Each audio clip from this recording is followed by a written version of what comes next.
સુરત શહેરને smart city અને metro વિકાસના સપના બતાવાયા હતા અને હાલ મેટ્રો પ્રોજેક્ટ ઝડપી ગતિએ આગળ વધી રહ્યો છે, પરંતુ અડાજણ ગામ વિસ્તારમાં મેટ્રોની કામગીરીને લઈને સ્થાનિકોમાં ટ્રાફિક સમસ્યાની ચિંતા ઊભી થઈ છે, જેને લઈને સ્થાનિકોને સાંસદ મુકેશ દલાલને રજૂઆત કરી છે। સ્માર્ટ સિટી સુરત શહેર નરેન્દ્રભાઈ મોદીના ડ્રીમ પ્રજાકા અંતર્ગત મેટ્રો વિકાસનો પર્યાય બની જવાનું છે તેવું શહેરીજનોને સપના બતાવેલા હતા। આવનાર સમયમાં સુરત શહેર મેટ્રોનું કામ પ્રગતિ હેઠળ છે તેવું સત્તા પક્ષ દ્વારા પ્રસંગ વ્યવહાર કહેવામાં આવેલું છે અને આ પ્રોજેક્ટ અત્યારે બહુ ઝડપથી ગતિ પામી રહ્યો છે। ત્યારે અડાજણ ગામ સ્થળ ખાતે મેટ્રોની કામગીરી બાબતે સ્થાનિકોએ સુરત સાંસદ મુકેશ દલાલને રજૂઆત કરી હતી કે મેટ્રોના જે આવવાના છે તેનાથી ટ્રાફિક અડચણ વધી જશે, કારણ કે મેટ્રોનું સ્ટેશન પણ અહીંયા છે અને સીડી પણ અહીંયા ગોઠવવામાં આવનાર છે। વાત કરીએ તો સ્થાનિક રહીશ જે રજૂઆત કરી તો અહીંયા બદ્રીનાથ મંદિરમાં એક સંસ્કૃત પાઠશાળા આવેલી છે, તેની સામે એક ફૂલ આવેલી છે। આ ઉપરાંત એક નગર પ્રાથમિક શિક્ષણ સમિતિની શાળા પણ આવેલી છે। આનાથી ટ્રાફિક સમસ્યા રહે છે, પરંતુ જ્યારે લગ્નની સિઝન હોય ત્યારે બદ્રીનારાયણ મંદિરમાં આવેલ વાડી અને હોલના કારણે આ ટ્રાફિક સમસ્યામાં વધારો થાય છે।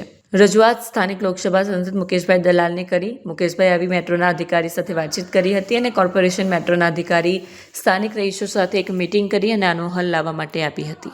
બદ્રીનારાયણ મંદિર ખાતે જે મેટ્રોની કામગીરી ચાલી રહી છે ત્યાં આગળ હવે એસ્કેલેટર ઊભા થઈ રહ્યા છે, 12 રોડ પર કોલમ ઊભા થઈ રહ્યા છે।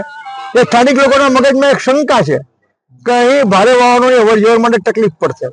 આથી મેટ્રોના અધિકારીઓને બોલાવીને સ્થળ નિરીક્ષણ કરાવ્યું છે અને મેટ્રોના અધિકારીઓએ ખાતરી આપી છે કે અહીં તમને પ્રેક્ટિકલ ટર્ન લઈને બતાવીશું કે કોઈ તમને તકલીફ પડવાની નથી।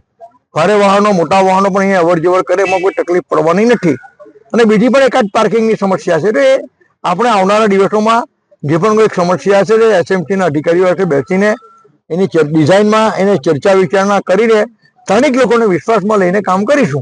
जो एफओबी का जो मेट्रो का एंट्री एग्जिट बन रहा है स्ट्रक्चर एफओबी, उसके वजह से रोड के बीच में जो कॉलम आ रहे हैं उसके वजह से शायद हमारा कुछ गाड़ियों के मूवमेंट के लिए दिक्कतें आएंगी करके ये हमें रजूआत मिली थी लोकल लोगों से। अकॉर्डिंगली आज एमपी साहब भी आए थे, उनको बुलाया, उनको आग्रह किया था लोगों ने, तो एमपी साहब ने विजिट किया।